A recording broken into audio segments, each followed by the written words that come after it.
పర్వాలేదులే. భగవంతుడు చల్లగా చూసుంటే శోభనం గదిలో నీ కొంగుముడి విప్పాల్సిన వాణ్ణి.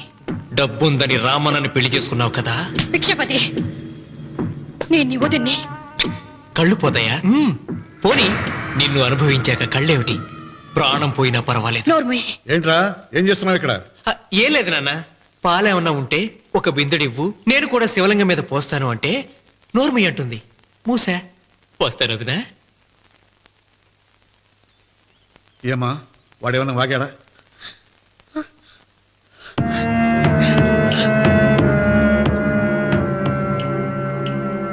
భిక్షపతి, అవును, అసహ్యంగా చండాలంగా వాగాను. చంపుతావా? చంపు. మీ తాత ముత్తాతలు జంతువుల్ని చంపితే నువ్వు నన్ను చంపు. చంపి నా తల కూడా గుమ్మానికి వేలాడగట్టు. ఇదిగో, పుట్టినప్పటి నుంచి సీత నా భార్య అనుకున్నాను, ఆరాధించాను. నేను తాగుబోతుని, తిరుగుబోతుని, లపూట్ వేదవునని చెప్పి ఆ సీతకు రామన్న చౌదరి గారికి దగ్గరుండి పెళ్లి జరిపించావు కదా. వాళ్ళ కాపురం కూల్చే వరకు నాకు మనశ్శాంతి ఉండదు. సీతని కట్టబెడితే పీటల మీద విషం దాకా చచ్చిపోతుందని బంగారు లాంటి రామనికిచ్చి పెళ్లి చేయించానురా. వెంటనే నీ పద్ధతి మార్చుకోకపోతే నువ్వు తినే అన్నంలో విషం కలిపి తప్పేస్తాను రా వెధవా. వద్దు నాన్న, వద్దు. ఈ చెంపు దెబ్బ ఎప్పుడో కొట్టుంటే బాగుపడుండేవాడిని. నాన్న, నీ మీదొట్టు, ఇంకెప్పుడు తప్పు చెయ్యను నాన్న, తప్పు చెయ్యను. నన్ను క్షమించు నాన్న. ఏర్పాట్లన్నీ పూర్తయ్యాయా? అది ఏమైంది లోకేశ్వరరావు? 50 జంటలు నమోదు చేయించుకున్నారండి. అందులో 30 జంటలకి దానం చేయడానికి మాత్రమే మన దగ్గర భూమి మిగిలి ఉంది. మరి మిగతా 40 ఎకరాలు అంటే మన పొలమంతా? ఈవేళ బాబు గారు, ఎన్ని సంవత్సరాల నుంచి దానం చేసుకుంటూ వస్తున్నారు. కొండలైనా కరిగిపోవలసిందే కదా. మరి ఇన్నాళ్ళు నాకెందుకు చెప్పలేదు? మీరు పుణ్యకార్యం చేస్తున్నారు, మిమ్మల్ని ఇబ్బంది పెట్టడం ఎందుకని. రామన్న పేరుతో 2000 ఎకరాలు ఉండాలిగా, అందులోంచి రాసేవండి. అందులో మిగిలిన 60 ఎకరాలే ఇప్పుడు రాశానండి.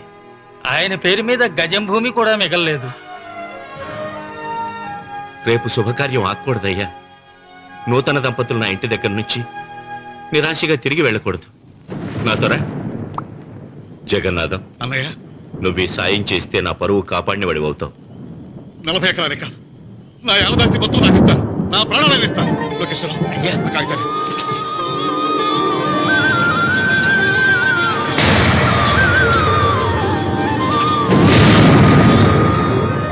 మీ కుటుంబం 10 కాళ్ళ పాటు చల్లగా ఉండాలయ్యా.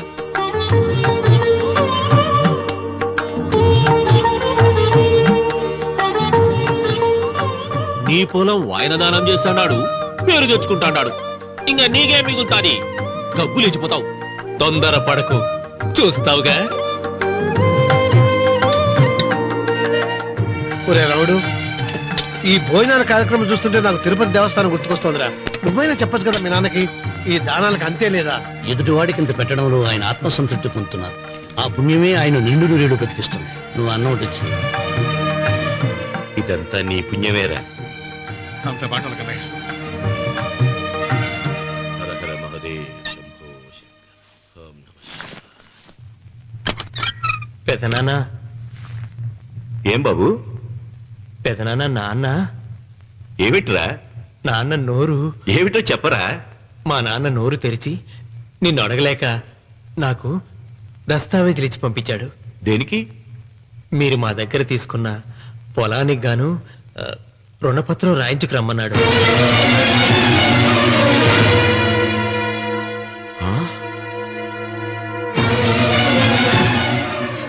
నా తమ్ముడు రుణపత్రం అడిగాడు. అయ్యో, సంతకం.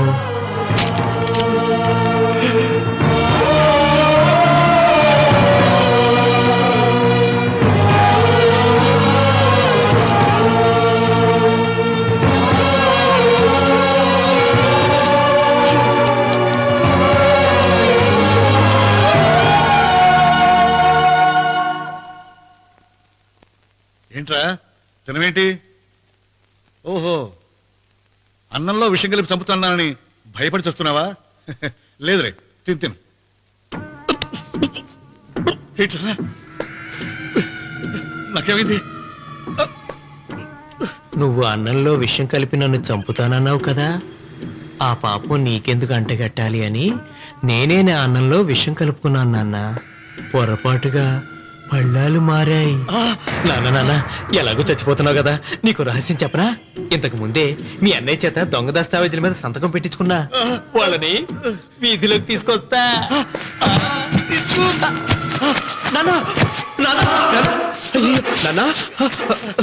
ఈయనతో నీకు చెప్పాక నేను ఎందుకు బతికిస్తాను? నాన్న చిన్నప్పుడు నీ గుండెల మీద ఆడుకుంటే తెగ ఆనందపడేవాడు కదా, పోయేటప్పుడు కూడా ఆడుకుంటా ఆనందపడే. చల్ చల్ గుర్రం చలాకి గుర్రం, చల్ చల్ గుర్రం చలాకి గుర్రం, చల్ చల్ గుర్రం చలాకి గుర్రం, చల్ చల్. నాన్న అయ్యో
తొందరగా పోయిరా.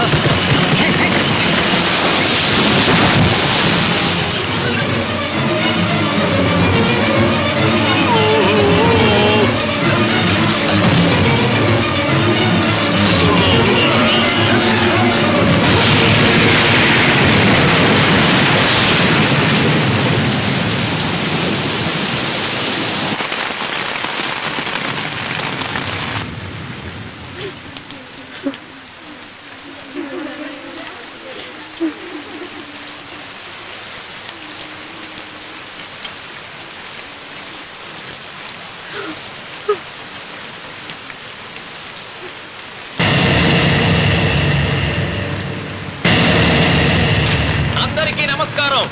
ఇది మా పెదనాన్న సంతకం పెట్టిన దస్తావేజు. అక్కడ మా నాన్న లేడు, ఇక్కడ మా పెదనాన్న లేడు. కానీ మా పెదనాన్న మా నాన్న దగ్గర 50 లక్షల డబ్బు, 40 ఎకరాల పొలం తీసుకున్నాడు. ఏ లోకేశ్వరరావు చెప్పు. అవునండి, నేను సాక్షి సంతకం చేశాను. ఈ అప్పు ఎలా తీరుతుందో ఆ ధర్మాత్ముడి శవం అక్కడి నుంచి తీసేలోపు చెప్తే బాగుంటుంది. బిక్షపతి మతుందా నీకు? ఇదేనా అడిగే సమయం? ఆయన తగలబడిపోతే ఆయనతో పాటు ఈ నిజం తగలబడిపోతుంది. మా అన్నయ్య ఆ ధర్మాత్ముడు రక్తం పంచుకు పుట్టాడు. ఏమయ్యా లోకేశ్వరరావు, మా అన్నయ్యకి మిగిలిన ఆస్తి ఏమిటి? ఈ ఇల్లు తప్ప ఏమీ మిగలలేదండి. సరే, 40 ఎకరాల కింద ఈ ఇల్లు పెట్టుకుంటాను. మిగతా 50 లక్షలు ఎలా ఇస్తావన్నయ్యా? ఏంటో నువ్వు మాట్లాడేది? మా రావుని ఒట్టి చేతులతో నడురోడ్డు మీద నిలబెడతావా? సరే, డబ్బు వద్దు, పొలం వద్దు, ఒక్కటిస్తే చాలు. ఏంటది? అది సీత దగ్గరుంది. అది ఇస్తే 50 లక్షల బాకీ రద్దు చేసుకుంటా. సీతారత్నం పుట్టింటి వాళ్ళు పెట్టిన 7 వారాల నగలున్నాయి. అవన్నీ నాకు ఇచ్చేస్తే నేను సరిపెట్టుకుంటాను.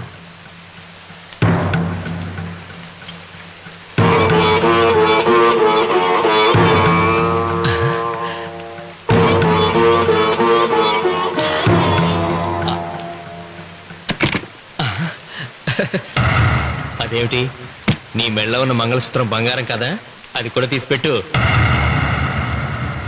అన్నయ్య తీసేమని చెప్పు. నువ్వు కట్టాల్సిన తాడి మా రావుడు కట్టాలని ఖచ్చితంగా కదా ఈ పని చేస్తున్నావు. తప్పు మాట్లాడుతున్నావు శాస్త్రి. నాకు ఆ తాళి అక్కర్లేదు, ఆ 50 లక్షలు కట్టమను.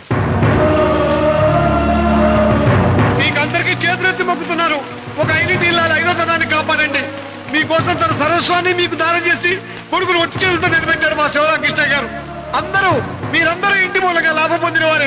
ఆ ఇల్లాను మంగళసూత్రం తీయకుండా కాపాడండి. దయచేసి మీకు కొంచెం సహాయం చేయండి. పంతులు నీకేమైనా సిగ్గుండదా? కడుపుకు అన్నం తింటాడావా, గడ్డి తింటాడావా? దానం ఇచ్చినట్టుది తిరిగి పీక్కుంటావా? ఊరికే ఇచ్చాడా? పుణ్యం కోసం ఇచ్చాడు. సత్యాక తిరిగి ఇవ్వమంటే ఎలాగండి? ఎవడు దానం చేయమన్నాడండి? ఒళ్ళు కొవ్వికి దానం చేశాడు. అన్నం పెట్టి తిన్నది కక్కమంటే ఎలాగండి? సోము తమ్ముడిది సోకేవా అన్నగారు అనుభవించారన్నమాట. ఏమైనా నిలబడి చూస్తుంటారు సిగ్గు లేకుండా. ఈయనే ఉంటే మన కుదేటి అని విక్కుంటారు, మనం వచ్చే పట్టుకొని అడుగు తినాలి.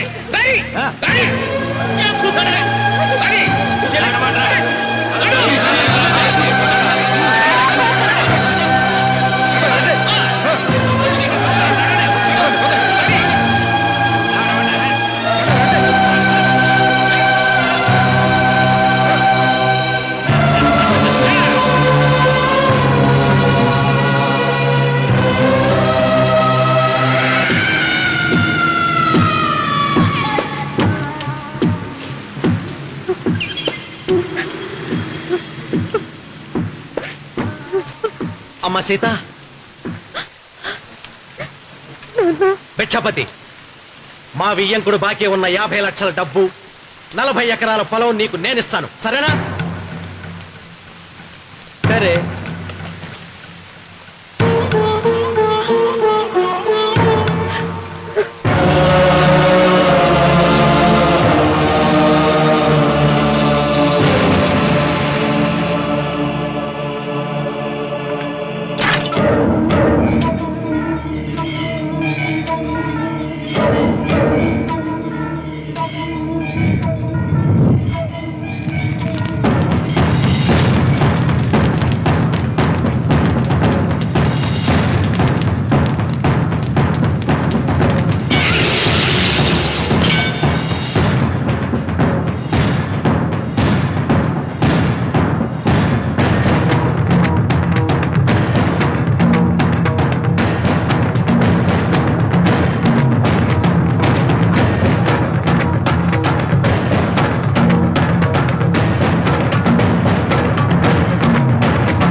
దేవుడా? ఆయన దేవుడే అయితే 24 గంటలు శివ పూజ చేస్తూ దానధర్మాలు చేసిన మా నాన్నకు దిక్కులకి సౌనిస్తాడా? దేవుడి పట్ల అపచారం చేయటం మహాపాపం రా. దేవుడిని ఎన్నాడు మనం చేసుకునేది ఆత్మద్రోహం. అసలు దేవుడే లేడు. దిష్టి బొమ్మలాగా నా ఇంటి ముందు ఆ శివలింగం ఉండడానికి వీల్లేదు. తప్పో మీరు ఆ శివలింగం జోలికి వెళ్తే నా ప్రాణాలు తీసేసి వెళ్ళండి. నా భర్త దేవుడికి అపకారం చేయడం ఈ కళ్ళతో చూసే కంటే మీ కళ్ళ ముందే చచ్చిపోతాను. నన్ను చంపేసేయండి. నీకు ఇంటి ముందు శివలింగం దేవుడా, నాకు మాత్రం నల్లరాయి. ఈ రోజు నుంచి నేను ఈ వీధి గుమ్మం నుంచి నడవను. ఆ నల్లరాయిని కన్నెత్తి చూడను. ఆ పెరటి గుమ్మమే నాకు వీధి గుమ్మం. ఇది అంగీకరిస్తుంది. నువ్వు నమ్ముతున్న దిష్టి బొమ్మ కోసం కాదా, నీ కోసం. లక్ష్మి వచ్చింది. ఇంకా సీతారాముని. భిక్షపతి గారు తీసుకున్నది 40 ఎకరాలని, మిగతాదంతా కుట్ర అని, ఆ కుట్రలో నాకు భాగస్వామ్యం ఉందని రామన్న గారికి తెలిస్తే నన్ను చంపేస్తారండి. డబ్బు చూసేసరికి ఆశ పుట్టిందా? ఇదిగో ఈ సంగతి ఎవరికైనా చెప్పావో కోసేస్తా. భిక్షపతి, నువ్వు నాశనం అయిపోతావురా, నాశనం అయిపోతావు.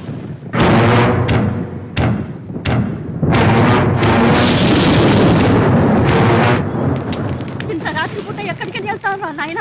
నీకు తెలీదమ్మా. తెల్లారేలోగా ఊరు వెళ్ళి పారిపోకపోతే ఆ భిక్షపతి మనల్ని చంపేస్తాడమ్మా. తొందరగా పద. ఊరుదిలి పారిపోతున్నావా లోకేశ్వరరావు?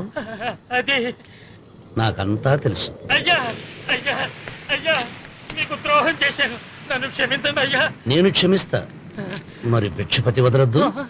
నీకు ఉపాయం చెబుతా. అన్వర్, నీ ప్రాణాలకు భిక్షపతి మూలంగా ప్రమాదం ఉందని నీ చేతులతో నువ్వే రాసు. నేను కాపాడతాను. దాన్ని జాగ్రత్తగా మడిచి నీ జేబులో పెట్టుకో. అర్థం కాలేదా? నీ ప్రాణాలను నా చేతుల్లో పెట్టావుగా, మీ అమ్మను జాగ్రత్తగా ఇంటికి తీసుకుని వెళ్ళు. వెళ్ళు. వస్తాం బాబు. పదమ్మా, పద.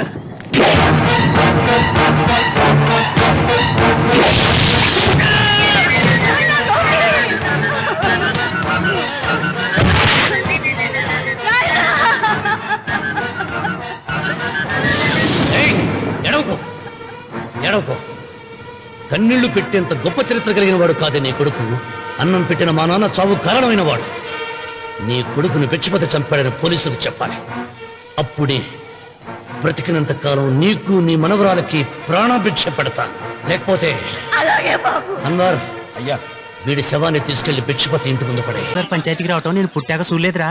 నిజమేరా? అతనికి జరగాల్సిందేరా, లేకుంటే అతను దౌర్జన్యానికి అంతే లేకుండా పోతుంది. అది నిజమే. మిమ్మల్ని నమ్ముకుని నోరుపుతుందా? మరి నా పెళ్ళం పిల్లలు క్షేమమేగా? 200 మైళ్ళ దూరాన పెట్టినా. నువ్వేం తొక్కులాడకు.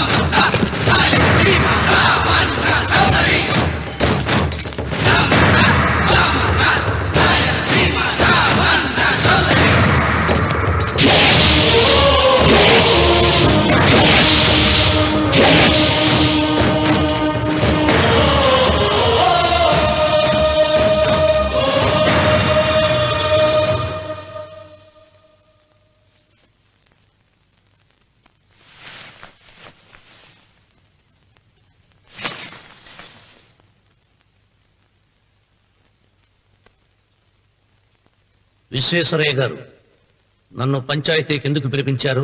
మీరు తన ఇంటి దగ్గరికి వచ్చి పొలం ఇమ్మని బెదిరించారని సుబ్బారాయుడు పంచాయతీలో చెప్పాడు. అది నిజమో కాదో కనుక్కుందామని. దానికి సమాధానం సుబ్బారాయుడు చెబితే బాగుంటుంది. చెబుతాను.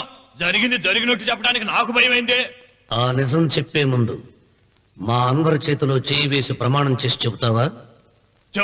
చెబుతానండి.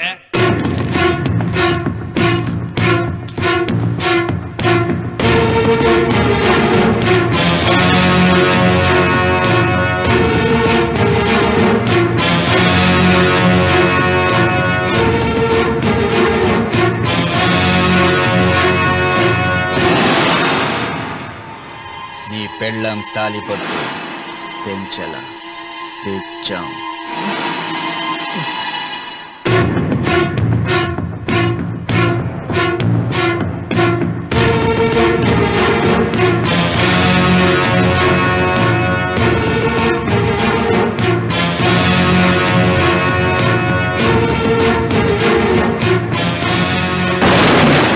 వెయ్యనా తిప్పనా? కొండ చిల్వ నోటులు కంఠం పడుతున్నావు. చేస్తావు. అయినా తిప్పతే ఏమవుతుంది నీకు తెలుసు కదా. అంతా నిజమే చెప్తాను, అబద్ధం చెప్పను. రామన్న చౌదరి గారు నా పొలం కాడికి వచ్చి వ్యవసాయంలో నష్టం వస్తుందంట కదా, పొలం ఏమన్నా అమ్ముతావా అన్నారండి. మంచి రేటు వస్తే అమ్ముతానన్నానండి. ఆయన డబ్బులు ఇచ్చారండి, నేను పొలం ఇచ్చానండి.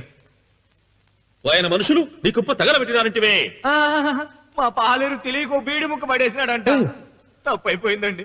పెద్ద మనుషులు పంచాయతీకి పిలిపించాను, మన్నించండి బాబు.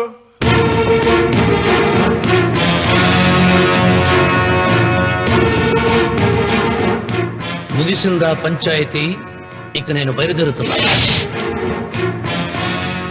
క్షమించండి రామన్న చౌదరి గారు. విశ్వేశ్వరరావు, కాలవలో ఉంటే పడవ బండిని మోస్తుంది, అదే రోడ్డు మీద ఉంటే బండి పడవను మోస్తుంది. పదవిలో ఉన్నాం కదా అని మీరందరూ మీ ఇష్టం వచ్చినట్లు ప్రవర్తిస్తుంటే రేపు రోడ్డు మీదకు రావలసి వస్తుంది. రామన్న రామన్న చౌదరిరా.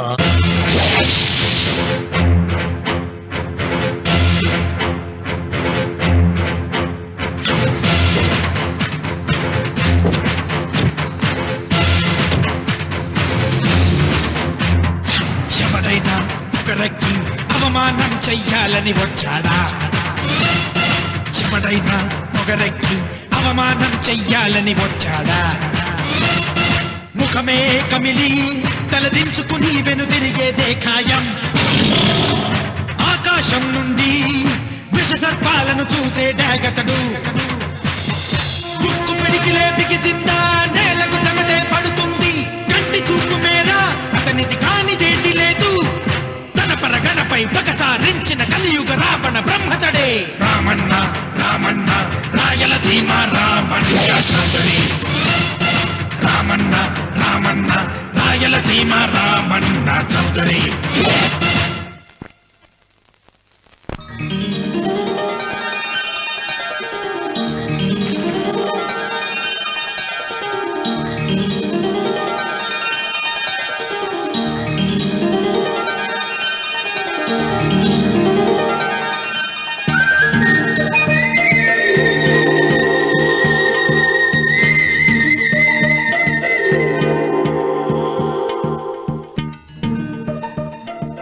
వెంకమ్మ, కాళ్ళు ఒత్తేది కూడా తెలియకుండా మెత్తగా ఒత్తుతున్నావే. క్షమించండి అమ్మాయి గారు. అన్నవరం పొద్దుటి నుంచి నా మనసు నా దగ్గర లేదురా. ఏ చేతి ఖర్చులు డబ్బులు లేవని అక్కడ తాకట్టు పెట్టారా? లేదురా, ఆ అమ్మాయి గుర్తొస్తుంది. ఈయన్ని గుడికి తీసుకెళ్ళటం నాదే తప్పు. పంపదీసి నేను చూసిన అమ్మాయి గురించి ఆలోచిస్తాడా ఏంటి? ఏంట్రా సణుగుతున్నావు?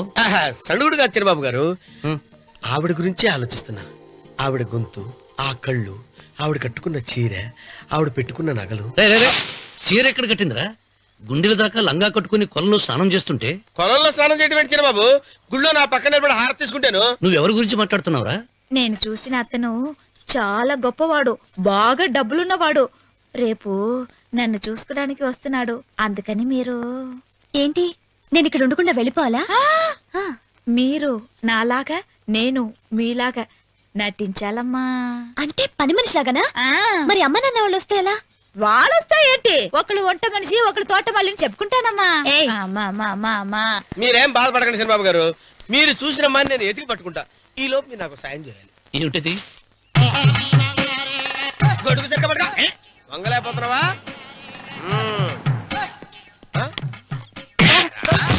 పనిచేసే పద్ధతి ఎవరా నువ్వు? ఎవడరా నువ్వు? నిలబడ్డావు. నేను ఎవడో చెప్పు. ఓహో, చిన్నమ్మ గారిని చూడడానికి వచ్చారు. మీ కబు అయ్యగారు. దండాలు బాబు, వెళ్ళండి. నువ్వురా.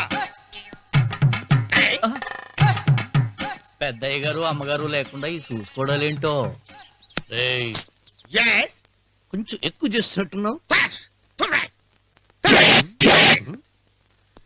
ఎవరిని ఎక్కడ ఉంచాలో అక్కడే ఉంచాలి. వీడు కొంచెం చదివిచ్చాను, నెత్తిరెక్కుతున్నాడు. వీడి సంగతి తరువాత.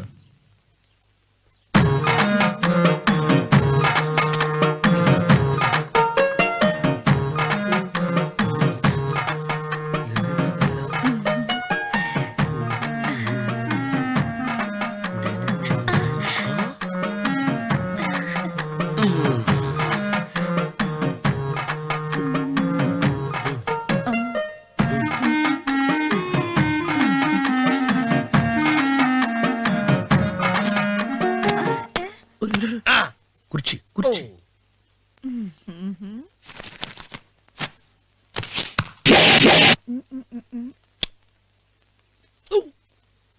అరుకు వస్తున్నానమ్మాయి గారు.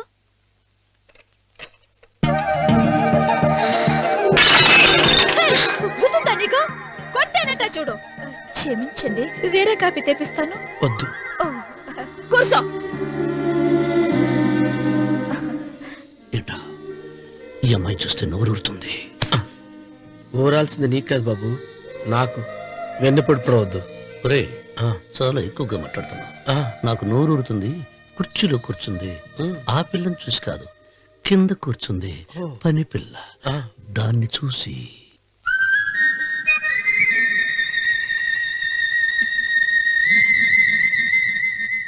ఏంటిది నా మనసు పాలేరు మీదకి పోతుంది ఏంటో. అయ్య గారిని ఏమైనా ప్రశ్నలు అడగండి అమ్మగారు. నేనా? పొద్దున్నే టిఫిన్ ఏం తీసుకుంటారు అని అమ్మగారు అడగమంటున్నారు. టిఫినియా? టిఫిన్ ఎవడు పెడతాడు మొక్క? పొద్దున సతికుడు లాగించేస్తాం. ఏంటి అలా అరిచారు? చచ్చిపోయిన మా అమ్మ నాన్న గుర్తొచ్చినప్పుడు అని అలుస్తా. అలాగా? మరి సర్ది కూడా అంటున్నారేంటి? ఆరోగ్యానికి చాలా మంచిదని ఈ మధ్య సర్ది కూడా అలవాటు చేస్తున్నారు కదా యజమాని. వెంకు, నీకు పొలం ఎంత ఉంది? పొలమా? ఆ ముప్పి. ముప్పయ్య. అమ్మాయి గారు ఏం చదువుకున్నారు? 3వ క్లాసు. 3rd standard. కలాస. అమ్మాయి గారు ఏంటి అలా మాట్లాడుతున్నారు? అది అచ్చ తెలుగు అంతరించిపోతుందని అలా మాట్లాడుతున్నాం. ఇంతకీ మా అమ్మగారు నచ్చిందా? నచ్చింది. ఒరే, నాకు ఈ పని పిల్ల నచ్చింది. నాకు ముప్పి నచ్చింది. అయితే నువ్వు దాన్ని చూసుకో, నేను దీన్ని చూసుకుంటాను.